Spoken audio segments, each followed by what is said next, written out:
What's up, everybody? It's the Digital World Podcast.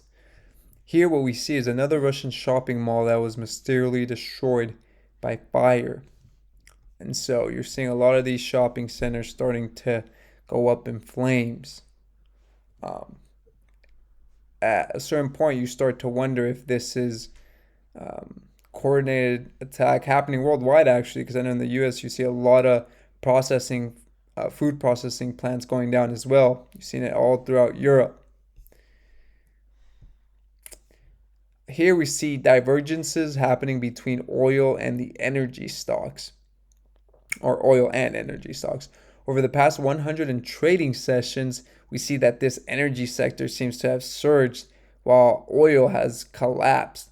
And I know there was some talk in Europe about capping the price at $60 per, or it could be, yes, it was priced in dollars, $60 per barrel. And here, historically, the slow drip from equities will continue for a little bit, but the larger divergence is usually resolved through an oil rally. And so you see here the oil returns um, versus the energy sector. This is in 100-day trading session. So you see that divergence happening there. Whoops. Okay. I thought this was funny because um, I think the state of medicine around the world, right? There's it has its downsides. However, um, preferably the best one would be what you get here in the U.S. However, the downside to that is just like this picture indicates. Here you'll get charged 58,000. In the UK, they'll tell you to wait 38 months to get in. And then in Canada, they're telling you to go euthanize yourself. If you guys aren't familiar, there was a military service member that was asking for a chair to be installed at her home. Um, and then they came, and I'm sorry, I'm laughing at this. It's just the ridiculousness of what's actually taking place. They told this individual that was disabled that there was a euthanization available to her. That's what they said, and this happened in Canada. So that's why this kind of hits home with what's happening. Here you see 1970 number of years saving your salary to buy the average house. What changed during 1971 that altered this trend? Well, they officially completely took us off that gold standard. So now you're averaging about 7 years to be able to get a house, as opposed to 2 years back then. Austin, Texas, home prices are down 18%. In May of 2022, you have a average median price of 574,000, and this month you see it at 468. This is in Austin, Texas. So that's a 18% drop off from the highs.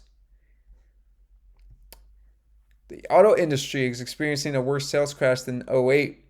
And here are the numbers. You see in '08, its peak here was about 1.38, and it got down to around 700,000. So about 500,000 total units sold, or less units sold. Here you're seeing at the peak it was around 1. See here, at the peak 1.27, and now it's at around 600,000. So we're talking about more than 50%, a lot larger decline than '08. So very interesting to take note of that. You see in Peru, there's been anti-government protests because right now, what happened was the new president that's been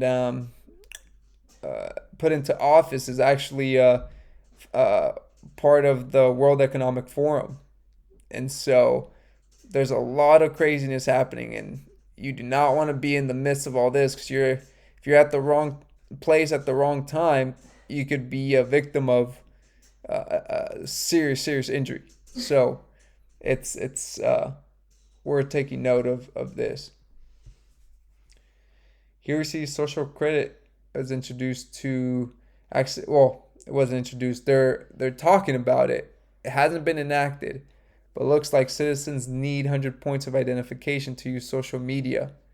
And the police may have access to your accounts, including private messaging. And so this is what's coming out of Australia, and soon it'll be a reality. Like I said, they're introducing it, but haven't enacted any of it. But they're slowly bringing out that narrative. So, without further ado, thank you for watching. Like and subscribe to the channel. It's the Digital World Podcast, and I'll see you in the next episode.